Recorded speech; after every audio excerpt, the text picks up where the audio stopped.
Dear students, welcome to our channel Study 86. Today we will study about Heisenberg uncertainty principle. The uncertainty principle states that the position and the momentum cannot both be measured exactly at the same time.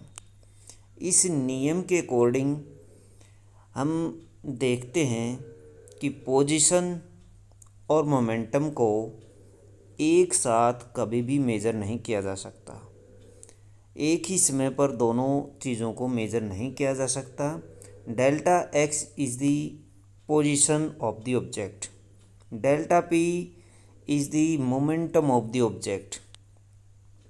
इस principal के अनुसार दोनों की multiply greater than और equal to H के बराबर होती है, और जो यहाँ पर एच है वो प्लैंक्स कांस्टेंट है।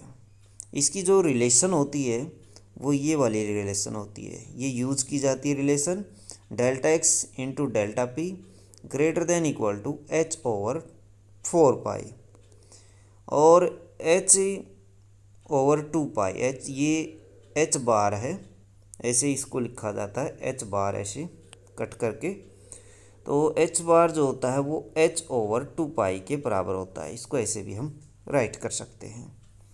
इसकी खोज वर्नर हीजनबर्ग ने की थी 1932 में। इस प्रिंसिपल के लिए इन्हें नोबेल पुरस्कार प्राप्त हुआ था। इसकी जो वैल्यू यूज़ की जाती है वो ये वाली रिलेशन यूज़ की जाती है, ये वाली वैल्यू यूज़ की जाती है। The more accurately you know the position. इस नियम के अनुसार यदि आप एक्यूरेट पोजीशन निकाल लेते हैं तो the less accurately you know the momentum, तब आप मोमेंटम को एक्यूरेट नहीं निकाल सकते। मोर एक्यूरेटली बताया किसको? पोजीशन को। लेस एक्यूरेटली बताया किसको? मोमेंटम को। यदि आप एक चीज़ को इनमें से यदि पोजीशन को एक्यूरेटली निकालते हैं तो मोमेंटम को एक्यूरेटली नहीं निकाल सकते, और मोमेंटम को निकालते हैं तो पोजीशन को नहीं निकाल सकते। ऐसा कैसे है? और वाइस वर्सा, इसका उल्टा भी कह सकते हैं। एच क्या है यहाँ पर? एच एक प्लैंक्स कांस्टेंट जिसकी वैल्यू 6.64 इंटू 10⁻⁻34 के बराबर होती है। प्लैंक्स कांस्टेंट इसको कहा जाता है। As h is so small these uncertainties are not observable. जैसे जैसे एच की वैल्यू स्मॉल हो जाएगी तो ये जो क्वांटिटीज़ हैं, अनसर्टेनिटी हैं, ये नॉट ऑब्जर्वेबल हो जाएंगी in normal everyday situation. Uncertainty principle के अकॉर्डिंग यदि आप पोजीशन फाइंड आउट कर लेते हैं ऑब्जेक्ट की, मान लीजिए कोई मूविंग ऑब्जेक्ट है, उसकी पोजीशन फाइंड आउट करना मुश्किल होता है इस केस में। और यदि कोई ऑब्जेक्ट रेस्ट में है, मान लीजिए कोई कार है या स्टोन है, वो रेस्ट में है, तो उसकी पोजीशन को बड़ी आसानी से हम फाइंड आउट कर सकते हैं। लेकिन मोमेंटम को फाइंड आउट नहीं कर सकते, क्योंकि मोमेंटम जो है वो रिलेटेड है वेलोसिटी से, मास इंटू वेलोसिटी से। p बराबर m इंटू वी होता है।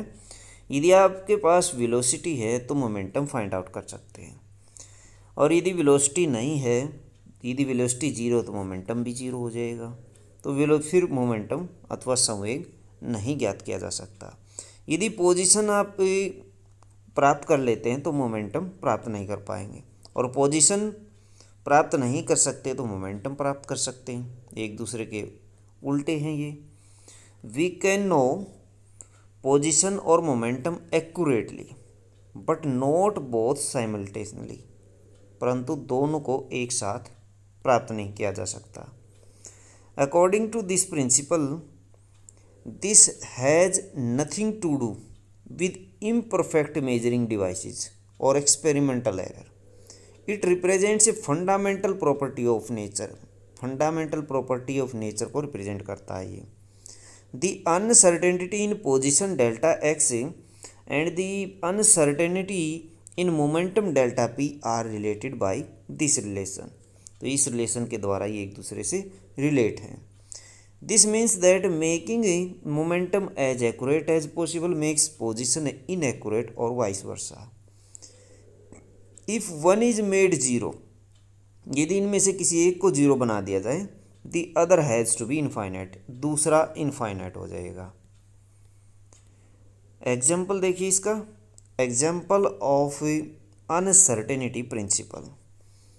N electron is confined to a region of width 5.00 into 10 raised to power minus 11 meter, which is its uncertainty in position delta x. Estimate the minimum uncertainty in its momentum. तो हमें क्या find out करना है, इसका momentum find out करना है।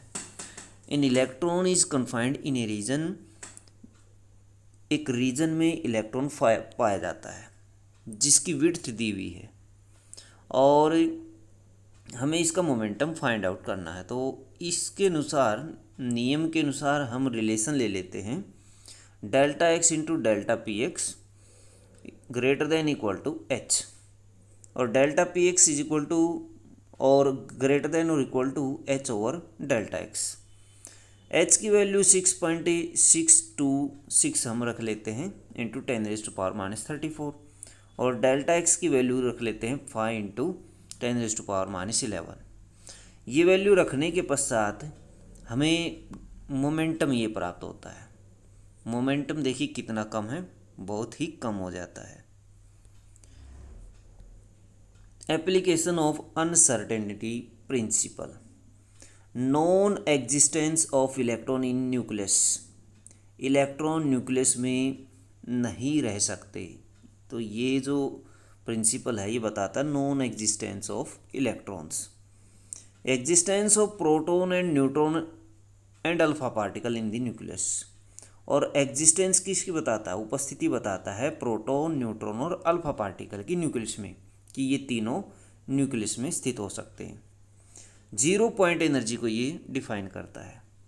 Zero point energy the minimum energy of system eight zero kelvin, वो energy जो जीरो केल्विन पर होती है, मिनिमम से मिनिमम एनर्जी जो जीरो केल्विन पर होती है। It gives finite value of zero point energy, it gives finite value, zero point energy की फाइनाइट वैल्यू को ये बताता है। Binding energy of an electron in atom, ये बाइंडिंग एनर्जी के बारे में बताता है, किसी इलेक्ट्रॉन की बाइंडिंग एनर्जी एटम के अंदर कितनी है, तो उसके बारे में भी ये बताता है। So these are the applications of uncertainty principal.